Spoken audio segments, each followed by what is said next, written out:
Fresh পানি, পরিষ্কার পানি, একবারে পরিষ্কার পানি নিয়ে ডালচুন লুয়ার মাঝে নাকি তার জঙ্গার হইব না, হইতো না জঙ্গার তো হইব, পানি নো ফ্রেশ আছেন মামর পানি লুয়ার মাঝে তো ডালছি।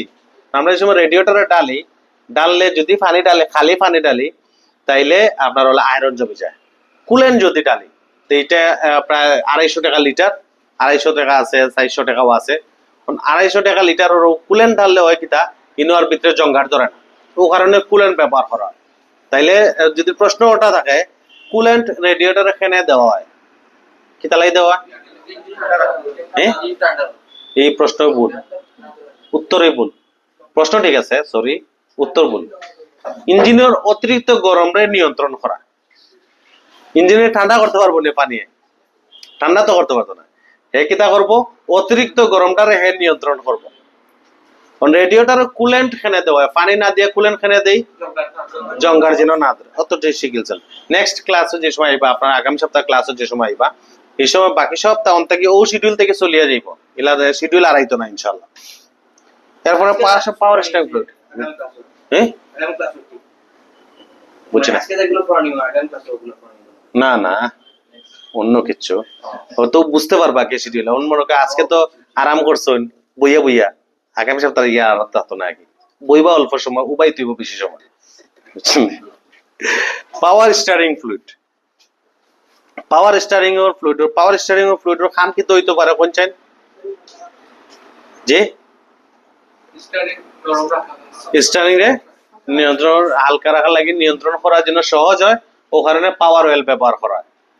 পাওয়ার অয়েল লোয়া লাগে হইলে কি আধা লিটার একটা ড্রাম পাওয়া যায়, কিন্তু প্রয়োজন মতো পাওয়ার অয়েল ডালা লাগে। লেগে লাগা পাওয়ার অয়েল কতক্ষণ ডালা লাগবো প্রয়োজন অনুযায়ী। আর ওইলে গিয়া ব্রেক অয়েল আউটাও প্রয়োজন অনুযায়ী, পাওয়ার অয়েল প্রয়োজন অনুযায়ী, ব্রেক অয়েল অরিজিনাল প্রয়োজন অনুযায়ী।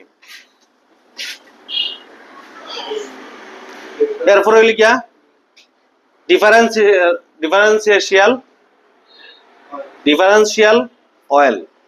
ডিফারেন্সিয়াল অয়েল হইলে যেগুলো 4 হুইল ড্রাইভ থাকে গাড়ি, এগুলার পিছনে একটা ইয়ে থাকে আর কি, ডিফারেন্সিয়াল থাকে, ওগুলোর মাঝে একটা বক্স থাকে, এগুলা একটু বড় গাড়ি হইলে লাগে। আমরা যেগুলা গাড়ি আছে এগুলোর মাঝে ডিফারেন্সিয়াল অয়েল লাগে না, না এই ডিফারেন্সিয়াল নাই, অন্যান্য বড় বড় গাড়িগুলোর মাঝে ওটা লাগে আর কি, 7 জাত তেল লাগে সর্বমোট। এরপর 6 নম্বর হইলো উইন্ডশিট ওয়াশার ফ্লুইড। এটা কিটা গ্লাস পরিষ্কার করা।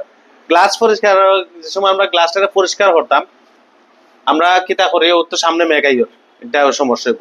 সামান্য বৃষ্টি পড়লে ওয়াইপার সারা যাইত না, সামান্য যদি বৃষ্টি পড়ে ওই কিতা ধরো একটা গাড়ি আমি রাখছিলাম একটা জায়গায় শুকনাথ, অন্য যদি এক জায়গাতে আমি শুকনাথ উবা করায় রাখি, কারণ সামনে গ্লাসও ইয়ে করবো না নি, ধুলাবালি আইব না নি, মনে করেন সামান্য ধুলাবালি আইয়া রয়ে গেছে, কারণ আমি কিতা করলাম এরপরে সামান্য একটু মেঘ দিছে আর আমি ওয়াইপার সারে দিলাম। ওয়াইপার যদি সারে তাইলে কি তৈল সামান্য ধুলাবালি আর সামান্য পানি, তাইলে মনে করেন স্কেচ করবো গ্লাসও করবো না, না পড়তো না পড়বো।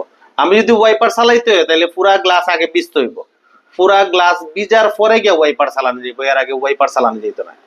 একটু পয়লা একটু দেখতে ডিস্টার্ব লাগবো, ডিস্টার্ব লইয়েও চালানি, নাইলে দরকার হইলে নিজে পানি মারা আগে মারিয়া পরে চালানি। ওয়াইপার যে সময় আমরা ইয়ে ডালমু কিতা হয়ে ঘুরে পানি ডালমু ওয়াইপারও লাগে, ও পানিটা লগে চেষ্টা করবো একটু শ্যাম্পু মিলাই দেওয়ার, শ্যাম্পু যদি সামান্য মিলাই দেন তাহলে গ্লাস পরিষ্কার থাকবো পালা। তাহলে মোটামুটি আজকের যে শীট আছে এটা আমরা শেষ। এটা নেক্সট উইকও আপনারা আছে তাহতর লগে আমরা আবার আর অন্য শীট দিব, আপনারা আবার শীট দিব। ওখান থেকে প্রতি সপ্তাহ আইতে সময় ফলো মানতে হইব, ইলা না